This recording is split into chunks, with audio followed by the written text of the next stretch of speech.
Dear friends, we are continuing our journey through the Haggadah, and today we find ourselves in Maggid. Maggid is the section where we tell over the Exodus narrative. We actually begin earlier on in history. Our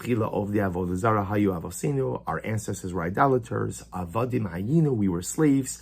But Maggid is where we tell over the Exodus narrative. What's the deeper meaning of this particular section of the Haggadah? So what's interesting about Maggid, or by extension the mitzvah of Sipor Yetzias Mitzrayim, telling over the Exodus narrative, is you have to do it verbally. You have to articulate it. So for example, each and every day, we have the mitzvah of Zechiras Yetzias Mitzrayim. I have an obligation each and every day to remember the Exodus.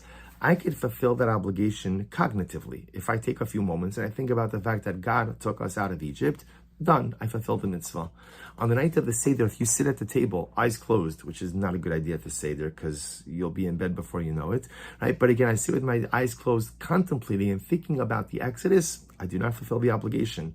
It is only when I verbally tell it over. That's the mitzvah of Maggid. We tell over the Exodus narrative to our children, to our family, to our friends, to our community, really to Klal Yisrael. But I think on a deeper level, what Maggid also represents is there are certain things that you think, but just because, and sometimes we think that since I'm thinking it, I don't have to say it. But the truth is what Maggid says is sometimes in life, thinking it is not enough. A person has to actually articulate it.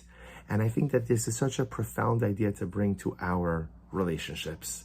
So often in life, we assume that people who we care about know how we feel about them. My wife knows that I love her. There's no need to say it. My kids know that I'm proud of them. There's no need to articulate that on an ongoing basis. My parents know how appreciative I am of them. There's no need to say it. Yes, there is. There is always a need to tell a spouse, I love you. And there is always a need to tell a child, I'm proud of you. And not just when they bring home the good marks on a test, but anytime. And it is so important to express our hakar satov, our gratitude to the selfless dedication that our parents often exhibit towards us. And it is so important to thank HaKadosh Baruch Hu, to thank the Ribono Shel Olam for everything he does for us. And it is so important to go and express your love for your fellow Jew. Just because people know how you feel doesn't mean that you shouldn't take the time to express it. And that's Maggid. Maggid means it's not just enough to think it. And it's not just enough to feel it, but you have to say it.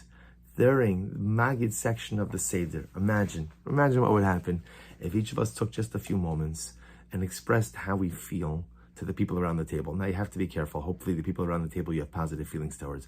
But imagine for a moment if you just took a few moments to tell your spouse, if you're married, how you feel, to tell your kids how you feel, to tell your parents how you feel, just to tell your friends how much you appreciate having them in your life. Or the people around the Seder, expressing gratitude. Thank you for coming. Maybe we don't even know each other so well, but I still look forward, Emir Hashem, to being able to get to build greater bonds of friendship together. Maggid teaches us, don't keep how you feel on the inside, but rather take your feelings, take the love, and make sure to express it. Wishing everyone a wonderful day.